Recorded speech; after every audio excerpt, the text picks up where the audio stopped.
Ricardo Ravelo, pues ni modo, te toca a ti abrir plaza para que la audiencia vaya viendo de qué color va a ir pintando esta plática. ¿Cómo ves el tema específico de hoy, 10 años Ayotzinapa, Ricardo Ravelo?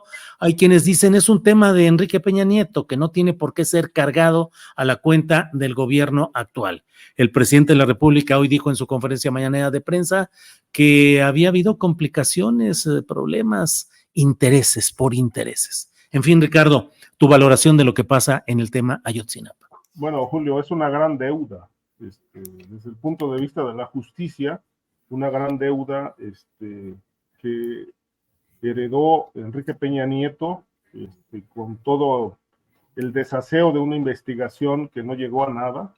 No hubo justicia, hubo mentiras, hubo manipulación de información, de investigaciones, de expedientes, invenciones incluso, tortura de testigos, protección de militares, porque hay que recordar que la versión, digamos, que originalmente se supo, pues se fue manipulada, según se comprobó tiempo después, ahora en este sexenio que está por terminar, de la llamada verdad histórica, ¿no? Una verdad histórica que, pues, si bien no sustituyó la actual a la anterior, pues sí le agregó algunos elementos importantísimos que lamentablemente pues siguen en la impunidad, siguen pendientes, que es la línea de investigación que apunta hacia la participación de la milicia en la desaparición de los 43 estudiantes de la normal de Ayotzinapa. De tal suerte que, pues bueno, Peña Nieto deja una cuenta pendiente, manipulada, tergiversada, plagada de mentiras. Con López Obrador se avanzó muchísimo con todos los grupos interdisciplinarios que apoyaron en la búsqueda, en la investigación, y obviamente, bueno, pues lamentablemente el sexenio termina sin concluir este caso, sin justicia, sin una nueva verdad histórica, porque se toparon con pared, se toparon con el muro militar, y obviamente pues lo que concluyeron los investigadores recientemente es que el presidente sí quería llegar a la verdad, pero obviamente hay un poder que se opuso, que se impuso, que se llaman los militares, y obviamente esto dio al traste con toda búsqueda de justicia y de esclarecimiento de un caso histórico que, bueno, pues ya son 10 años de lucha, 10 años de impunidad, 10 años de mentiras,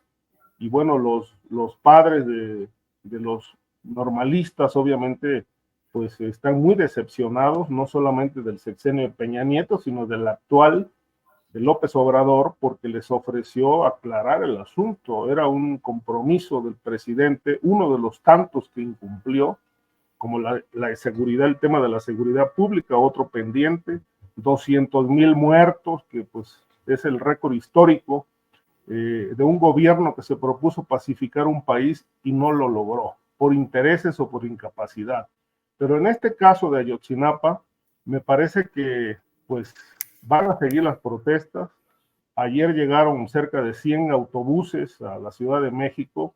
Yo estuve por allá el día de ayer, y la verdad que por poco ni salgo del centro histórico porque pues, todo estaba bloqueado. Pero con mucho gusto veo esta protesta, porque veo el entusiasmo y veo que esta gente no se raja, ¿no? Ellos quieren la verdad y obviamente van a seguir tocándole la puerta al poder presidencial, a la nueva presidenta Claudia Sheinbaum, para que les aclaren el tema y se encarcelen a los responsables, sean militares o civiles. Bien, gracias. Gracias. Sobre este mismo tema, por favor, Víctor Ronquillo, ¿cuál es tu opinión, tu saldo a estos momentos del tema Ayotzinapa a sus 10 años? Víctor. Bueno, pues creo, es innegable la dolorosa impunidad que persiste en el caso, ¿no? Ahora hay matices que vale la pena señalar. Hay más de 100 detenidos por este caso, ¿no? En Creo que se hizo evidente que fue un crimen de Estado, y además un crimen de Estado que, como lo he dicho en otras ocasiones, se perpetró en dos momentos, ¿no?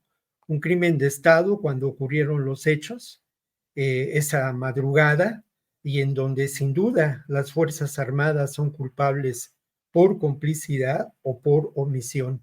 Y López Obrador ha insistido que no son las Fuerzas Armadas como institución, sino son integrantes del ejército. Quizá es cierto, pero hay una pregunta que es insoslayable.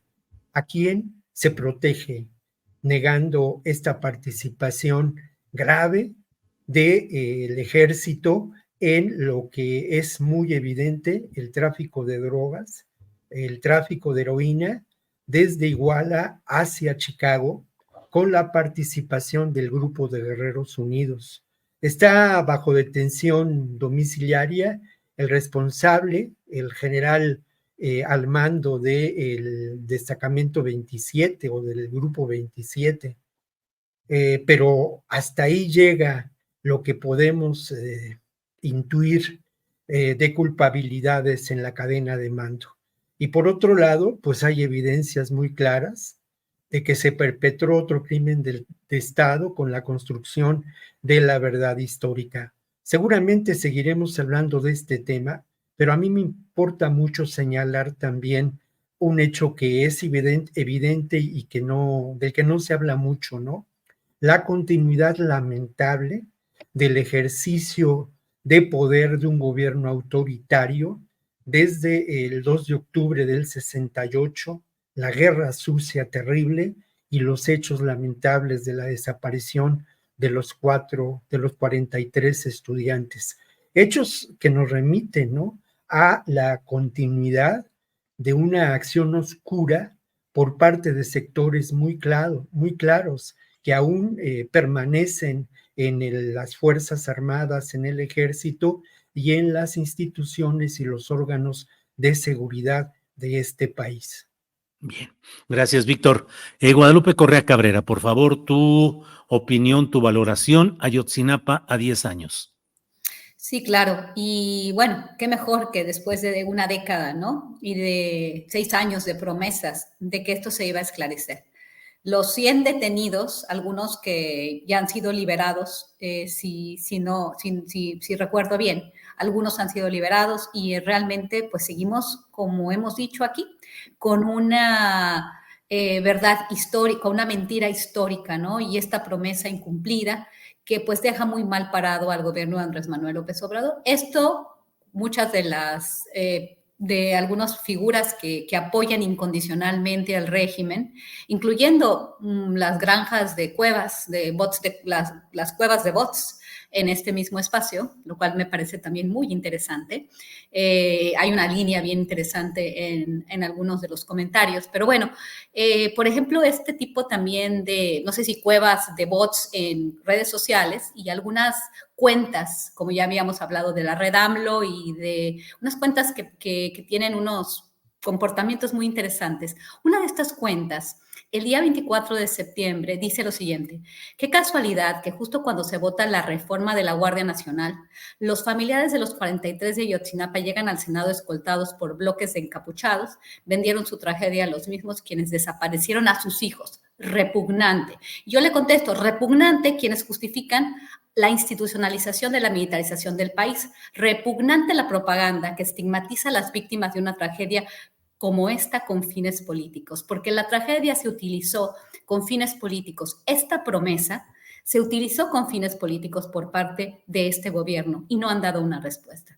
Las víctimas, las familias de aquellos, porque son víctimas, las familias de los desaparecidos no aceptaron el reporte de la comisión especial para el caso Ayotzinapa, con mucha, pues con todo el derecho del mundo, porque en realidad se ha avanzado, como dijo Ricardo Ravelo, pero todo este avance pues no le convino al ejército. Y por esto, una cuestión que me parece muy interesante, cuentas como esta reflejan estas cuevas de bots, o no sé cómo poder llamarles, con ciertos comportamientos mucho más, si los entendemos de manera más sistemática, cómo funcionan estas redes de bots.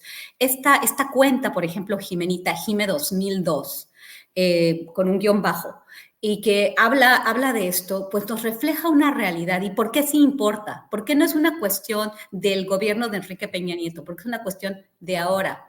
Estamos hablando de la Guardia Nacional, estamos hablando del Ejército, que está metido en todos los espacios y que monopoliza la seguridad a nivel federal.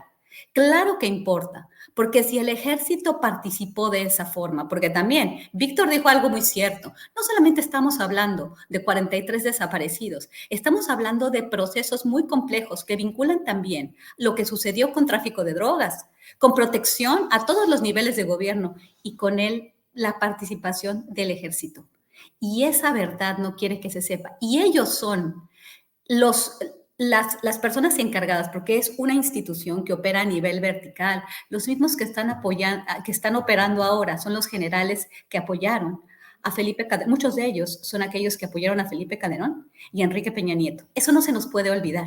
Tenemos un ejército que se mantiene en sus liderazgos de una forma bastante estable. No es lo mismo que un ayuntamiento, por ejemplo, donde cada 3 años cambia el personal, sea bueno o sea malo. ¿No? Aquí estamos hablando de una institución que tiene una estructura mucho más estable. Entonces tenemos a estas personas que siguen ahí, que siguen en las estructuras del ejército, que pueden desaparecer a quien sea, en un momento en el cual, y vamos a hablar también de este tema, sobre la evaluación de la seguridad en el país, ¿no? De los datos también, estos 100 personajes que han sido pues enviados a rendir cuentas, pero no estamos hablando de los responsables en una institución que opera a nivel vertical, que es el Ejército, las Fuerzas Armadas de México, y que no solamente hay Ayotzinapa, también tenemos a Nuevo Laredo, también tenemos a Guerrero, también tenemos a Veracruz, todas pues estos crímenes de Estado que se dieron durante la administración de Enrique Peña Nieto y obviamente de Felipe Calderón. Muchos de estos personajes que tomaron estas decisiones siguen en las Fuerzas Armadas y ahorita hacen todas las labores policiales del país. Sí importa lo que está sucediendo, sí importa que no se pudo avanzar en la investigación, en realmente encontrar a los desaparecidos, porque no se han encontrado. Realmente es una de las cuentas pendientes más importantes del gobierno de Andrés Manuel López Obrador.